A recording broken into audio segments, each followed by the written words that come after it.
ஓம் ஸ்ரீ குருப்பியோ நம. ஸ்ரீ மகாபரிவாஜனம் மகாபரிவாஜனம் மகாபரிவாஜனம். இன்னைக்கு தெய்வத்தின் குரல் பாகம் 4 அத்வைதம் என்ற தலைப்பில் தெளிவாக சொல்றத மேலே வாசிக்கிறேன். இது பக்கம் 739 ஆரம்பிக்கிறது. புத்தருக்கு முற்பட்ட கருத்து, ஆசையால் தான் துக்கம், அது போய்விட்டால் நிர்வாணம் என்று புத்தர் தான் முதலில் கண்டுபிடித்து சொன்ன மாதிரி கொண்டாடி சொல்கிறார்கள்.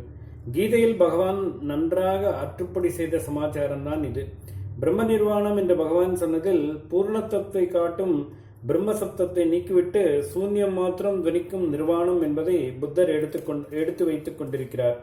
யுகாந்தரங்களாக வந்துள்ள நம்முடைய ஆத்மீக கலாச்சாரமே புத்தருக்கு கொஞ்சம் முந்தி பிந்திதான் ஒரு ஒழுங்கு ரூபம் பெற்றது என்று திரித்து காட்டுவதிலேயே திருப்திப்பட்ட வெள்ளைக்கார சரித்திராசிரியர்களும் அவர்களுக்கு வாரிசாக இருப்பதில் பெருமைப்படும் நம்மவர்களான ஆராய்ச்சியாளர்களும் கூட புத்தருக்கு அப்புறம் கீதை வந்ததாக சொல்லவில்லை.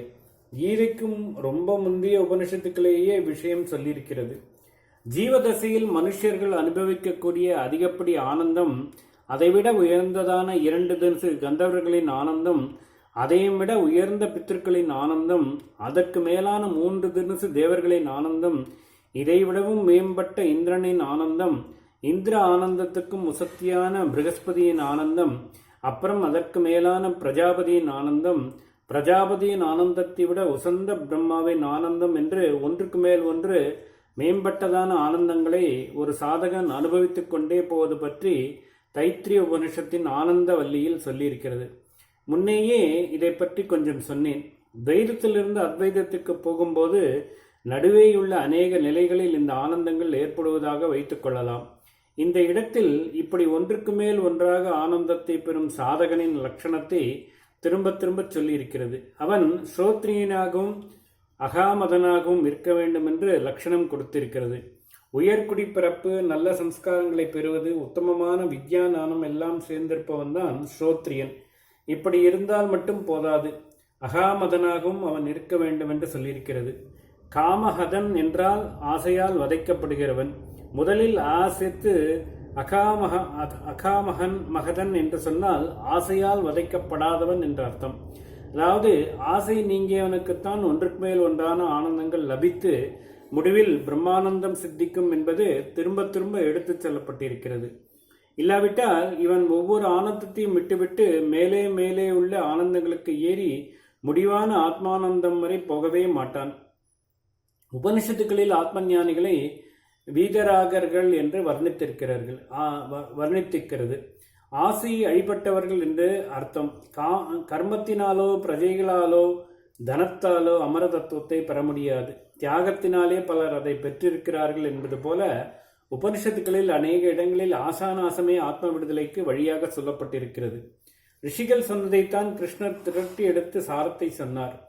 அந்த இடையின் உபனிஷத் பசுக்களிலிருந்து கீதை பாலை கறந்தான். அர்ஜுனன் என்ற கன்றை முன்னிட்டு சத்புத்தி உள்ள எல்லாருக்காகவும் இப்படி பால் கறந்தான் என்று மங்கள ஸ்லோகம். ஆசையை அடக்கி தன்னுள்ளே அடங்கும்படி கீதையில் உபதேசித்திருக்கிறார். மனம் நின்ற பின் ஆசை லேசில் கட்டுப்படாததுதான். காமரூபம் துராசதம் என்கிறார். துராசதம் என்றால் கட்டுப்படாதது. ஆனாலும் நீ மகாபாகு என்று அர்ஜுனனை பார்த்து தட்டி கொடுப்பது போல சொல்கிறார். மகாபாகு என்றால் பெருந்தோழன். கௌரவ பாண்டவ யுத்தத்தை அலிகொரிக்கல் ஆக கெட்டதற்கும் நல்லதற்கும் நடந்த யுத்தமாக சொன்னால், அதாவது ஆரம்பத்தில் சொன்ன தேவாசுர யுத்தமாக வைத்துக்கொண்டால், பெருந்தோள் என்று குறிப்பிடும் தோல்வெளி சாதகனின் சங்கல்ப பலத்தையே காட்டுவது.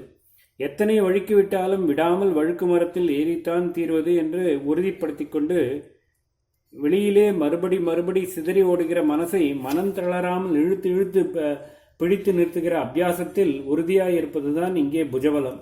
மனசு நின்று போய்விட்டால் அப்புறம் ஆத்மா மட்டுமே பிரகாசிக்க ஆரம்பித்துவிடும். மனசினால் தானே இந்த பிரபஞ்ச அனுபவம் அத்தனையும் நமக்கு வருகின்றன. இந்த அனுபவங்கள் அத்தனையும் மனமடங்கினால் அற்றுப்போய்விடும். இந்த அனுபவங்களாலே தானே நமக்கு லோக வாழ்க்கையில் உள்ள எல்லா கஷ்டமும் பயமும் உண்டாவது. அவையெல்லாம் போய்விடும். இது அத்தனையிலும் நம்மை ஏவிவிட்ட ஆசை பிசாசு மனசில் தோன்றுவதே ஆதலால் மனசு நின்று போனவுடன் அந்த பிசாசும் அடங்கிவிடும். அப்புறம் பரமசாந்தம்தான்.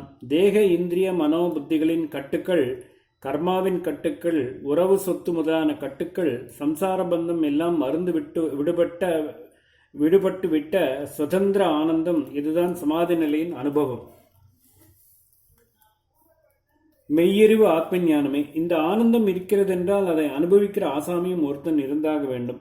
ஆனால் அவன் ஆனந்தத்துக்கு வேறாக இருந்து கொண்டு அதை அனுபவிப்பவன் என்றால் அப்போது துவைதம் வந்துவிடும். துவைதம் வந்துவிட்டால் பயம்தான். அப்புறம் ஆனந்தம் எப்படி இருக்க முடியும்? ஆனபடியால் அந்த ஆசாமி தானே ஆனந்த ஸ்வரூபியாக இருக்க வேண்டும்.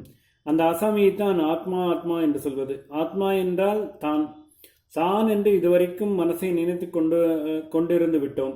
இதன் அனுபவங்களே நமக்கு சொந்த அனுபவமாக நினைத்தோம். இதுகளை பெறுவதில்தான் குளிக்கப் போய் சேற்றை பூசிக்கொள்கிறார் போல ஆனந்தத்துக்கு பதில் துக்க பரம்பரையை சம்பாதித்துக் கொண்டோம். இதிலே பெரிய துக்கம் நிஜத்தை தெரிந்து கொள்ளாமல் பொய்யையே நிஜமாக நினைத்ததுதான். மனசை தான் என்று, அதாவது அதுதான் நம் நிஜமான ஸ்வரூபம் என்று நினைத்தது தப்பு அல்லவா? பொய் அல்லவா? அந்த மனசு சற்று போய்விடுது என்றும் ஒரு நிலை இருக்கிறதே. தூக்கத்தில் குளோரோஃபாரத்தில் சமாதி நிலையில் மனசு சற்றுத்தானே போய்விடுகிறது. அப்பொழுதும் நாம், அதாவது தான் என்னும் ஆத்மா இருக்கிறதே. ஆகையால் மனசை நாம நினைத்தது தப்பு, அது பொய் என்று நிச்சயமாக தெரிகிறது. ஆத்மாவை அறிவது, அதாவது ஆத்ம ஞானம்தான் மெய்யை அறிவது.